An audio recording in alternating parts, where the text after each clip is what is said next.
ప్రగతి channel ప్రేక్షకులకు స్వాగతం. మనం మహాత్మా జ్యోతిబా పూలేకు సంబంధించిన విషయాలను గురించి తెలుసుకుంటున్నాం కదా. ఈరోజు ఎపిసోడ్లో మరికొన్ని విషయాలను తెలుసుకుందాం. కొన్నేళ్ల క్రితం చేసినట్లుగా ఈ విషయంలో మంగళ్లంతా సమావేశమై ఒక నిర్ణయానికి రావాలని, బ్రాహ్మణ కుటుంబాలలోని ఈ మూఢాచారాన్ని వ్యతిరేకించాలని, వితంతువులకు శిరోముండనం చేయటానికి ఒప్పుకోకూడదని దీనబంధు పత్రిక రాసిన విషయం ఎంతో బాగున్నది. అభిప్రాయం మంచిదే. శాస్త్రాల పేరిట హిందువులు చేసే అన్ని ఇతర పనులలాగానే ఈ శిరోముండనం చలామణిలోకి వచ్చింది. అతి సామాన్యమైన ఆలోచనలు, అనాగరికమైన మనసులు గల కొందరు బ్రాహ్మణులు పుట్టించిన ఈ మూఢ సంప్రదాయాన్ని తుదముట్టించాలి. గొప్ప సంఘ సంస్కర్తలు చేయలేని ఈ పని, వందల కొద్దీ ఉపన్యాసాలు, పుస్తకాలు చేయలేని ఈ పని మంగళ్ల ప్రతిఘటన ద్వారా, వారి సాహసం ద్వారా సాధ్యం కావచ్చు అని ఆ వ్యాసంలో ఉంది.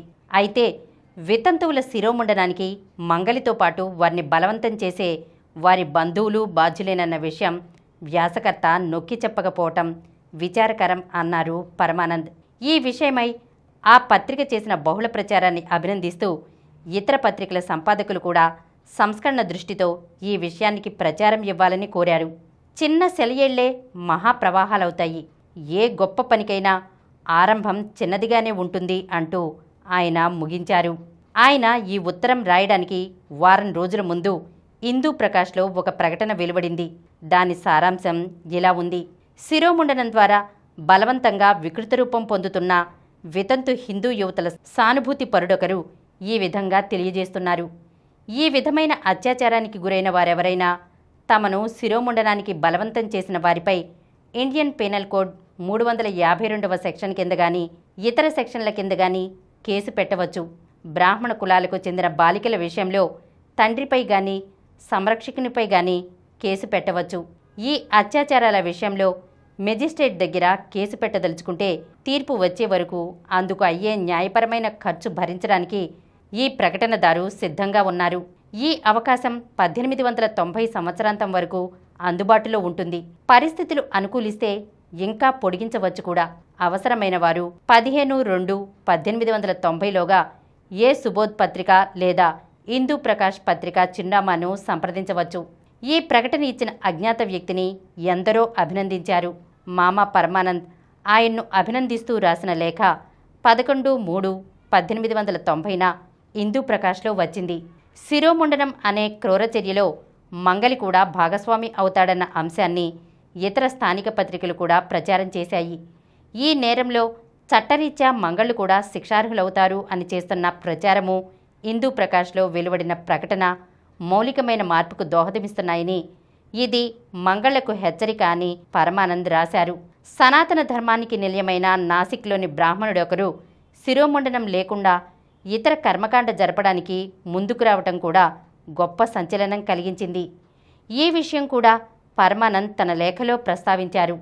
శిరోముండనం అనేది శాస్త్రాలలో ఎక్కడా ప్రస్తావించబడలేదని, ఆయా ప్రాంతాలలోని పేష్వాలు దానిని ప్రవేశపెట్టారని ఆయన అన్నారు. అప్పటికి వెనుకబడిన బ్రాహ్మణ పురోహితుల కులాల కంటే తమ కులం గొప్పదనం నిరూపించుకునే లక్ష్యంతో ఒక పేష్వా పూణేలోని నగ్జరీలో మొదటిసారిగా 300 మంది వితంతువులకు బలవంతాన శిరోముండనం చేయించి అదొక ఆచారంగా నెలకొల్పాడని కూడా మామ పరమానంద్ పేర్కొన్నారు. నిస్సహాయులు, అనాథలు, అమాయకులు అయిన వితంతువుల పట్ల అత్యాచారాన్ని ఎవరూ హర్షించరు. భర్త బ్రతికి ఉన్నప్పుడు అతనికి అన్ని సౌఖ్యాలు అమర్చిన భార్య అతని మరణానంతరం ఇలాంటి అమానుష చర్యలకు బలి కావడం భయానకం. ఇలాంటి దురాచారాలను ప్రవేశపెట్టిన పేష్వాలకు కాలమే తగిన గుణపాఠం నేర్పింది అంటూ తన వ్యాసాన్ని ముగించారు పరమానంద్. క్రియాశీలమైన ఆ ప్రకటన ప్రజలను, మంగళ్లను కూడా బాగా ప్రభావితం చేసింది. అయితే సనాతనవాదులు ఇదంతా చూస్తూ కూర్చోలేదు. వితంతువుల శిరోముండనానికి మంగళ్ళు రాకపోతే తామే మంగలికత్తి తీసుకుంటామని, వితంతువుల తల్లపై జుట్టు ఎంతమాత్రమో ఉండనీయమని ప్రచారం చేశారు. బొంబాయిలో ఎల్ఫిన్స్టన్ హైస్కూల్ వెనుక ఒక పెద్ద సమావేశం జరిగింది. 1000 మందికి పైగా మంగళ్ళు ఈ సమావేశానికి హాజరయ్యారు. పోలీస్ బందోబస్తు బాగా చేశారు.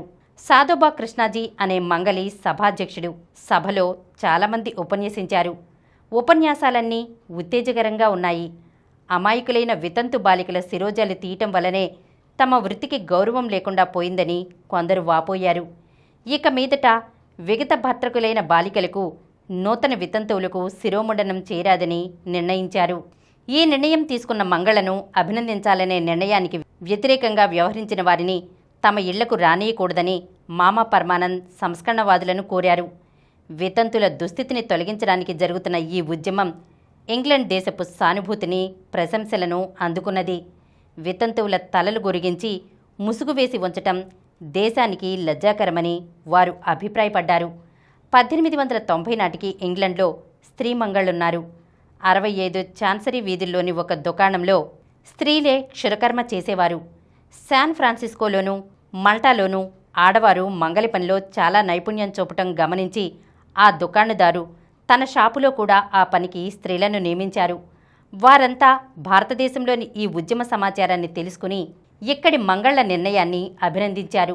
స్త్రీల విమోచన కోసం జరుగుతున్న ఈ ప్రయత్నం తమకు ఆనందాన్ని కలిగించిందని, స్త్రీల అభ్యుదయానికి ప్రపంచవ్యాప్తంగా కృషి జరగాలని, పరస్పర సహకారంతో ఇది కొనసాగాలని అక్కడి పత్రిక ఉమెన్స్ పెన్నీ పేపర్ రాసింది. వారి నిర్ణయ పత్రం బాంబే గజెట్ పత్రికలో ప్రకటితమైంది. అభ్యుదయ భావాలు గల ఆంగ్ల వనితలు భారతీయ స్త్రీల పట్ల సానుభూతి చూపటం కొత్త కాదు. అంతకు పూర్వం రుక్మాబాయి అనే 22 సంవత్సరాల యువతిని వారు ఆదరించిన విషయం ఇక్కడ చెప్పటం అవసరం. రుక్మాబాయికి ఊహ తెలియని వయసులోనే పెళ్ళయింది. భర్త రోగిష్టి, పేదవాడు, పెద్ద వయసువాడు, విద్యాగంధం లేనివాడును. బొంబాయి హైకోర్టు ఆమె విడాకులకు ఒప్పుకోలేదు. భర్తతో కలిసి ఉండాలనే తీర్పు ఇచ్చింది. సంస్కర్తలు కొందరు ఆమె భర్తకు డబ్బు ఆశ చూపి రాజీ చేశారు. ఆమె ఇంగ్లాండ్ వెళ్ళింది. సేవానిరతి, కార్యదీక్ష పెంపొందించుకుని స్త్రీల హక్కుల కోసం పోరాటం చేసింది. వైద్య విద్య నేర్చుకుని ఎండీ పట్టా పొందింది. మాతృదేశ సేవాశక్తితో భారతదేశానికి తిరిగి వచ్చి గుజరాత్లో ముఖ్య వైద్యాధికారిగా స్థిరపడింది. చాలా వైద్యశాలల్లో పనిచేసింది. జాతీయ స్థాయిలో సంచలనం కలిగించిన ఈమె తన 91వ ఏట బొంబాయిలోని ఫ్రెంచ్ బ్రిడ్జ్ దగ్గర ఉన్న స్వగృహంలో తనువు చాలించింది. అప్పటికి ఇంగ్లండ్లో స్త్రీలు పెద్దగా ముందంజ వేయలేదు.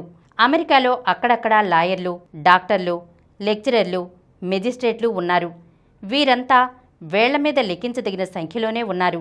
డాక్టర్ మేరీ వాకర్, ఆమె సోదరి డాక్టర్ ఎలిజా వాకర్ ఈ సందర్భంలో చెప్పదగినవారు. వీరికి అమెరికాలోనూ ఇంగ్లండ్లోనూ సన్మానాలు జరిగాయి. 40 సంవత్సరాలుగా స్త్రీల అభ్యుదయానికి పోరాడుతూ వచ్చిన జ్యోతిబా జీవితంలో ఈ వితంతు స్త్రీల శిరోముండన వ్యతిరేకోద్యమం చివరిదని చెప్పవచ్చు. మంగళ్లకు, బ్రాహ్మణులకు జరిగిన సంఘర్షణలో జ్యోతిబా ప్రధాన పాత్ర వహించిన సంగతి అందరికీ తెలిసిందే. ఆ వెనుక జ్వాలలా విస్తరించిన ఈ ఉద్యమంలోని ఇతర పట్టాలలో ఆయన ప్రత్యక్షంగా పాల్గొనకపోయినా స్ఫూర్తి మాత్రం ఆయనదే. ఈరోజు మనం మహాత్మా జ్యోతిబా పూలేకు సంబంధించిన కొన్ని విషయాలను గురించి తెలుసుకున్నాం కదా. వచ్చే ఎపిసోడ్లో మరికొన్ని విషయాలతో కలుద్దాం. ఈ కార్యక్రమం మీకు ఎంతో నచ్చింది కదా. ఇటువంటి మరిన్ని వీడియోల కోసం అనతి కాలంలోనే 20 కోట్లకు పైగా వ్యూస్ సాధించిన సమరం ఛానల్ సమర్పించు సమరం ప్రగతి ఛానల్కు సబ్స్క్రైబ్ చేయండి, లైక్ చేయండి, మీ ఫ్రెండ్స్కి షేర్ చేయండి. అలాగే ప్రక్కనున్న గంట సింబల్ని ప్రెస్ చేయడం మర్చిపోకండి.